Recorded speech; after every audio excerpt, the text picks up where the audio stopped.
Hemos visto también en el video acerca del problema de Luis y Cecilia a un menor inmiscuido, un niño de tan solo 2 años que es víctima de la violencia que sufren sus padres.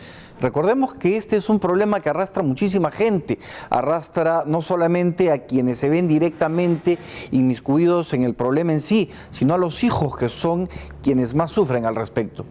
Vamos a pasar al bloque de Habla el Especialista para poder de esta manera tomar apreciación directa de alguien que realmente conoce el tema y que pueda mejor ilustrarnos acerca de la materia.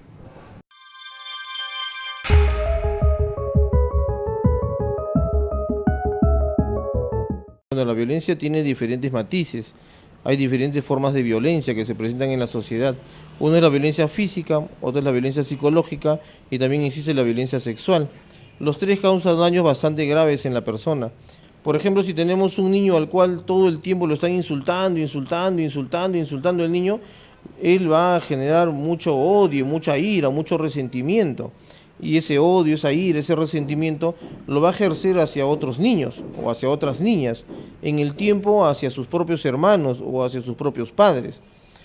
También puede generarse en una persona con una autoestima muy baja, muy pobre, y de pronto cuando se enfrente al estudio o se enfrente al trabajo se va a mostrar en desventaja. Una consecuencia básica de la violencia en el hogar es que ese niño que crece en la violencia, viendo cómo a su madre la insultan, la humillan, le pegan, la ultrajan sexualmente, cuando se haga hombre, es justamente eso lo que le va a dar al mundo, violencia, en especial a las personas que más ama, a su esposa y a sus hijos. ¿Y por qué decimos que de manera especial va a ejercer violencia sobre su esposa y sus hijos? Porque es lo único que tiene en su mente para actuar. Ese niño ha visto tanta violencia y su mente está tan inundada de ella que bastará una situación estresante para que él le aflore toda la violencia y la ejerza contra las personas que están a su alrededor. El niño violentado en el tiempo va a buscar ejercer toda su ira, todo su odio, todo su rencor, todo su resentimiento por lo que ha vivido en otra persona. Lo va a tener tan marcado en su mente que esos sentimientos de ira, de cólera, de frustración, de resentimiento, en cuanto aparezca una situación estresante en sus relaciones con las personas, lo va a ejercer. No solamente con las personas, con los objetos. Tenemos niños violentos que han sido víctimas de violencia en el hogar generalmente, y el niño tira las cosas, rompe las cosas, ¿ya? Tira las tazas, tira los cubiertos y se los tira, puede tirárselo a su madre, puede tirárselo a su hermana. Póngale fin a la violencia en el hogar. La violencia no conduce a nada. Es un muy mal ejemplo para los niños. Y usted como padre de familia tiene la brillante oportunidad de decidir sobre eso. Solamente usted puede decidir cómo le pone fin a la violencia. Busque ayuda, no se quede callado. Si usted sabe que en su mente hay ideas de odio, de rencor, de ira, de tristeza, de pena, de depresión, busque ayuda, no se quede así. Ahora vemos muchísimos psicólogos en la ciudad y aquí en Odín Buscando lo Mejor de Ti tratamos de que usted sea feliz. Entonces busque ayuda, es la mejor recomendación que le podemos brindar.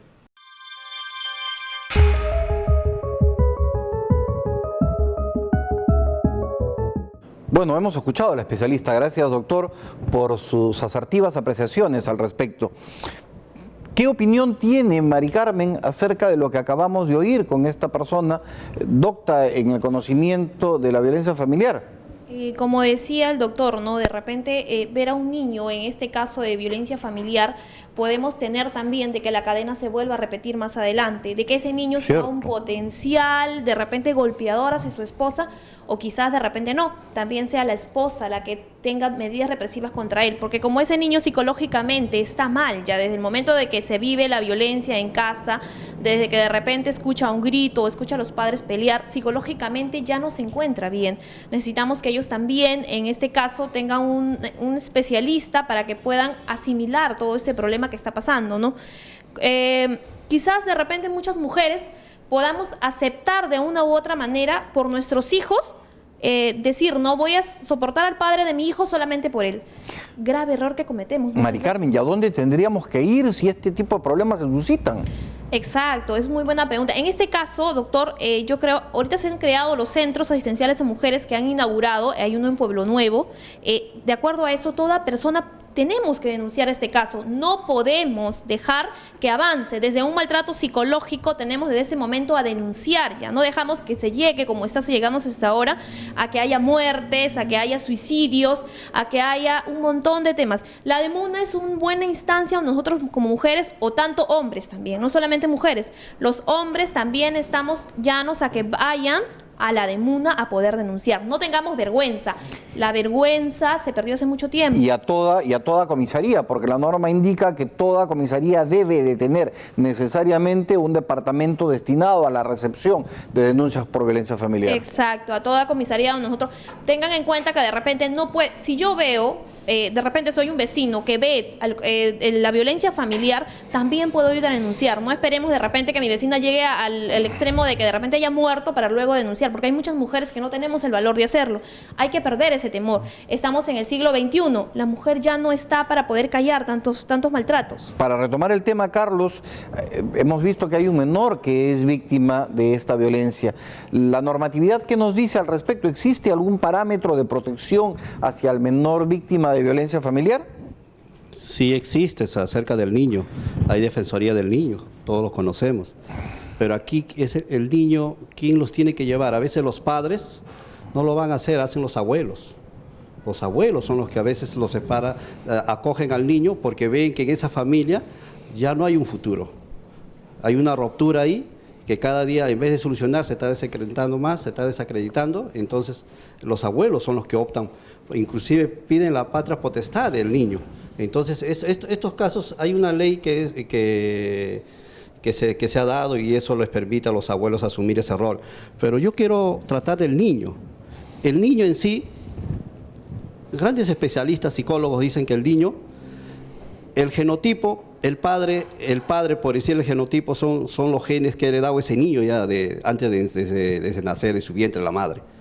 Y más aún, complementado con el entorno que los padres siguen, ¿no? A pesar que ese padre es violento y lo siguen dando ya en vida ese niño, creciendo ya de 2 años, 3 años, 4 años, dan origen a lo que es el fenotipo, que ya el niño que viene ya captando esos rasgos, ¿no? De violencia y más aún, y eso lo va a continuar. Entonces lo que aquí se tiene que ver es de las madres más que todos, que cumplan su rol como madre, no claudiquen en sus denuncias. Yo me quiero referir a todas las madres que en el sondeo de opinión que se ha dado salen y a dar que ya basta, ya que de una vez se termine esta violencia familiar que hoy en día ya está llegando a cerca de 2.300 casos ya, cerca de 3.000 casos ya de violencia familiar, que termine. Pero ¿qué es lo que sucede? La misma madre cometen el error. Muchas veces lo conducen a su marido violento a la cárcel, lo está en la comisaría, y después nuevamente ella va con su hijo y lo retira de ahí. Y Carlos, continúa. Entonces eso es lo que nosotros... Precisamente a ese respecto, permítame darle lectura a lo que establece el Código Penal respecto a esa circunstancia. Formas agravadas, lesiones graves por violencia familiar. El que causa a otro un daño grave en el cuerpo o en la salud por violencia familiar será reprimido con pena privativa de libertad no menor de 5 ni mayor de 10 años y suspensión de la patria potestad, según lo que establece la norma. Cuando la víctima muere a consecuencia de estas lesiones, estamos hablando de una pena que va desde los 6 hasta los 15. Incluso si el menor resulta siendo agraviado por un tutor, guardador o responsable, estamos hablando de penas que oscilan desde los 3 hasta los 6 años y la inhabilitación inmediata respecto a las circunstancias bajo las cuales el menor pueda estar en guarda. Y si la víctima muere a consecuencia de las lesiones, estamos hablando de hasta 9 años de pena privativa de libertad. Mari Carmen, las penas realmente son drásticas, pero quizás lo que falta es un poco más de aplicación de parte de la norma. ¿Considera usted que esto pudiera ser así o es que se necesita mayor orientación a la colectividad? Yo creo que es lo segundo, doctor. Se necesita mayor orientación a la sociedad. Nosotros generalmente tenemos por ende de que la mujer todavía aún sigue reprimida en este aspecto. Tenemos vergüenza, miedo a la represión. de parte del esposo, tenemos miedo de que de repente la sociedad nos margine por ser una mujer golpeada. Hoy les quiero decir que no es así. Generalmente ya estamos en el siglo XXI y no estamos para recibir ningún trato, ningún maltrato físico ni psicológico de parte de nadie. ¿Cuál sería su mensaje final si pudiera resumirlo en una línea? En una línea, la mujer tenemos que denunciar. Tanto hombre como mujeres, si hay un maltrato físico, psicológico, tenemos que denunciar. Es lo más importante. El primer paso para acabar con todo esto es que tenemos que denunciar. No podemos estar empedazados. Así dependamos económicamente o moralmente o familiarmente de una pareja, no podemos aceptar que se llegue al maltrato psicológico o al maltrato físico de parte de ellos. Carlos, ¿está usted de acuerdo con esto? ¿Cuál sería su mensaje final al respecto? Bueno, yo me quiero dirigir a las autoridades, a la Comisaría de Mujeres, donde se ha visto muchos casos de violencia familiar. A veces el efectivo, el que está a cargo de estas denuncias, realiza las denuncias, percibe todo, pero ¿qué pasa? Acumula las denuncias, pero ¿quién las rompe? Las mismas personas afectadas. Las mujeres, a veces por el amor todavía que sienten a su pareja, lo perdonan. Ya le ha hecho, hasta lo ha agredido de tal como físicamente lo ha agredido, pero ella lo termina liberando. Va con el hijo menor, porque también gran parte de esto se ve que el sustento económico. El sustento económico sabe que la madre depende del padre que lleva al hogar el alimento.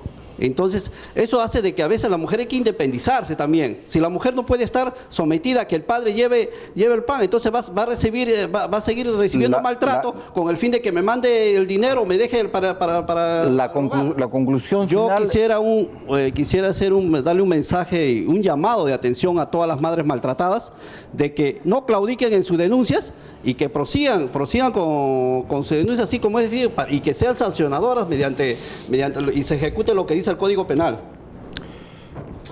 Para terminar con este programa, lo que podría decirle a la población es que pierdan el miedo. El miedo es la causa que sujeta a las personas que sufren de violencia familiar.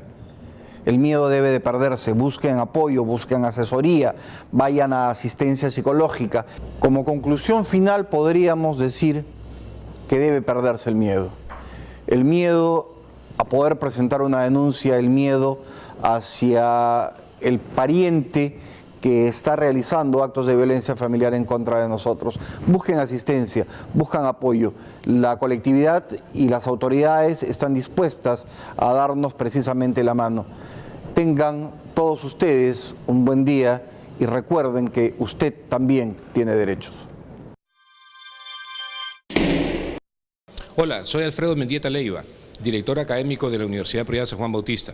Quiero felicitar a los alumnos de la Escuela Profesional de Derecho, que están haciendo un trabajo muy especial, muy responsable y con mucho cariño para la colectividad chinchana, porque usted también tiene derecho.